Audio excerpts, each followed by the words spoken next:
Hello everybody, this is Keisha again here with my second video.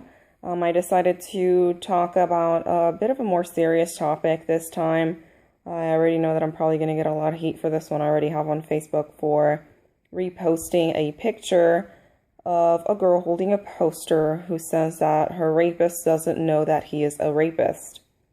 And basically she goes on to say how people mistreated her and her boyfriend broke up with her and even spit on her face for waking up in a parking garage the next morning after having had sex after being drunk with some guy she had just met. And now she's trying to claim rape. I'm getting a lot of heat for it because I'm stating that that is not rape. And the reason I say it's not rape, before everybody tries to throw me in the bus here, is because if he is a rapist, then he would know that he raped her. And there's a big difference between having a one-night stand or making some choices and decisions while we're impaired and not remembering the next morning or even regretting it the next morning, and then try to claim that it's rape. There's no saying whether or not he was also impaired, and I think that society is really biased with this. Because if a guy is drunk and the girl is sober, he isn't allowed to claim that it was rape. And if he does claim it's rape, all of a sudden he becomes some sort of center of mockery. But if the girl is impaired and the guy is not, which clearly should never happen, then she gets to claim it's rape. However, if they're both impaired and they're both drunk, she can claim it's rape, and basically he has to suffer the consequences for maybe a night that he doesn't even remember whether or not it happened. And I think that as women, we have to be really careful with our situations and our choices.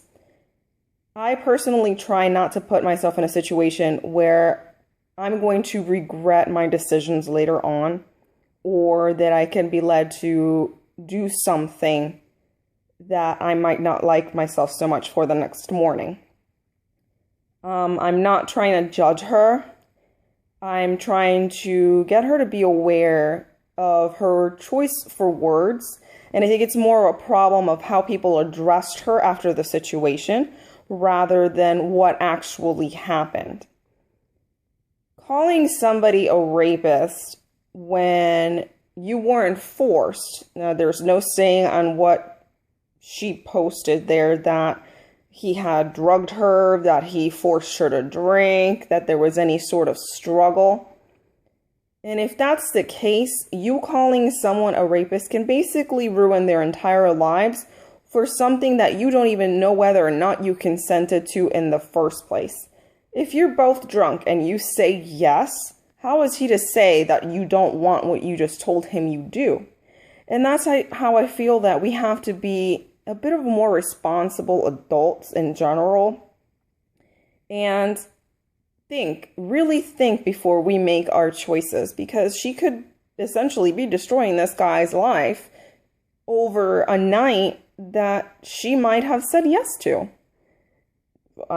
Granted that there's not a whole lot of details of what she said as far as the story goes, but the line that kind of sells it for me is her saying that he doesn't know he's a rapist. If somebody forced you, they know they raped you.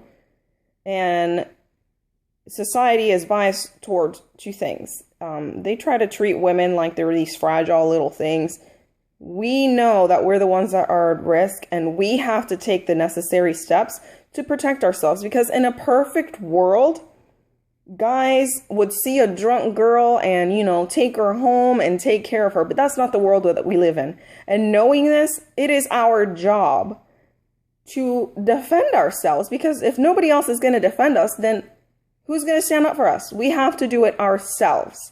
And if we don't, and we let ourselves to fall in that kind of situation, you have to know that there's going to be consequences in the future, and just be smart about it. I know a lot of people are going to say, oh, you've never been in that situation, to kind of judge her or say something like that. And my response to that is, you don't know what I have and have not been through.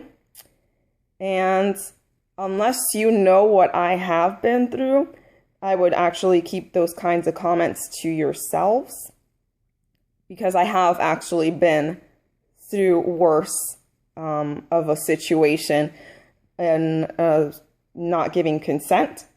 And it's something that took a lot of years to get over. And I'm certainly not holding a poster smiling, calling somebody else a rapist when they in reality weren't. I'm not going to go into details about that because that's my personal life and it's not something that I'm wanting to share right now.